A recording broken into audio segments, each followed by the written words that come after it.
Your ChatGPT prompts might be safe, but your identity is not. Imagine a hacker who knows exactly who you are, what you do, and how you use your AI, what they can do to you. And it is not because you have a weak password or OpenAI's code was broken. It happened because of a tool they trusted, Mixpanel. So the Mixpanel hack just leaked OpenAI's data, hitting thousands of developers and businessmen. And if you are building with OpenAI, this is an alert.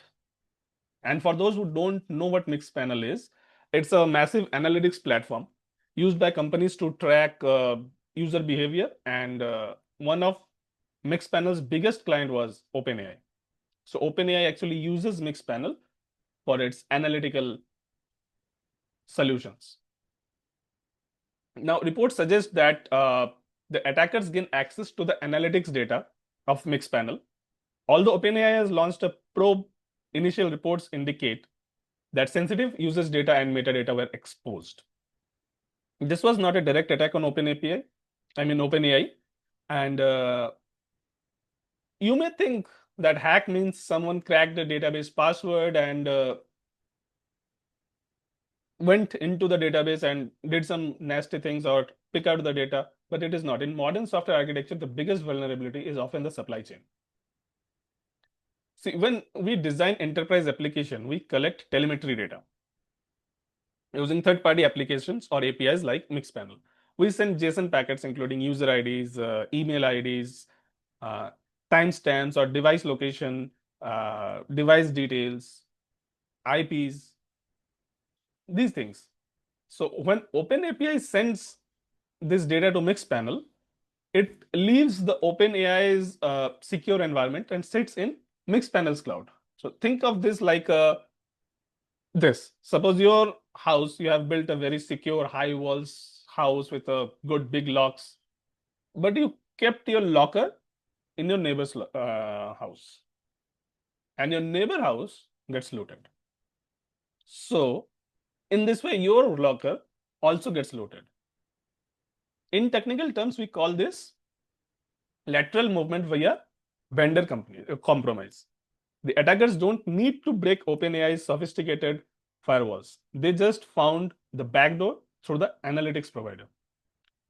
So the OpenAI's few flaws include the avoiding this filter and sanitization layer. But what we are concerned about is AI adoption is happening very fast, and lakhs of developer and businessmen are integrating this ChatGPT API or other APIs. If this metadata leaks and hackers get a list of target data, they know you are a developer or you are using AI. They know exactly how much you are paying for this AI, and this leads to spear phishing. You will receive an email that looks exactly like the OpenAI invoice, and because the context is correct, you may even click on it. So when I evaluate vendors, uh, what I do is data sanitization is one of the major things. So did OpenAI scrub the personal identifiable information before sending it to Mixpanel? Investigations are still on, but usually raw analytics data carries a lot of secret. So at least what could they have done, or we can, if we are building some application, is one is payload sanitization. Before you send the data to any analytics third party like Mixpanel, Google Analytics, or Datadog, remove the email. Use hashed IDs instead of raw user data. So analytics does not care about the particular name or email ID. You just can replace it with a hash and then match it back. And when you receive it, the result, you can just mix and match. One other thing is the least privilege audits. Review what access your vendors actually have and what they need. You don't need to give your production database to your analytics vendor, and also audit your vendors.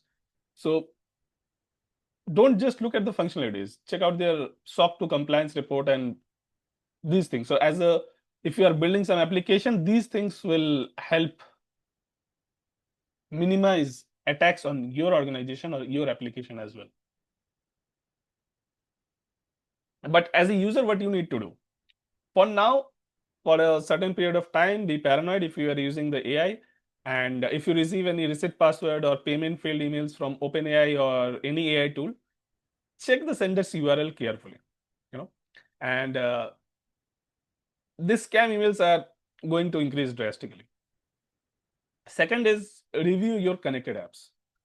Go to your Google or Microsoft account settings and check which third-party apps have access to your data. If you think you gave it for some purpose which is no longer required, remove that access. Always believe in the least privilege policy. If any application requires any access, give it the least access which it can operate upon. And finally, so this incident again reminds us that security is not a feature. It's an architectural discipline. It's an architectural structure. You are only as strong as your weakest vendor. So when your trust leaks your data is leaked. You are leaked. So how has this incident shaken you, or you have lost trust in the clouds as a whole? So let me know these things in the comments below. And don't forget to like and share, because knowledge is the best firewall. Jai Hind.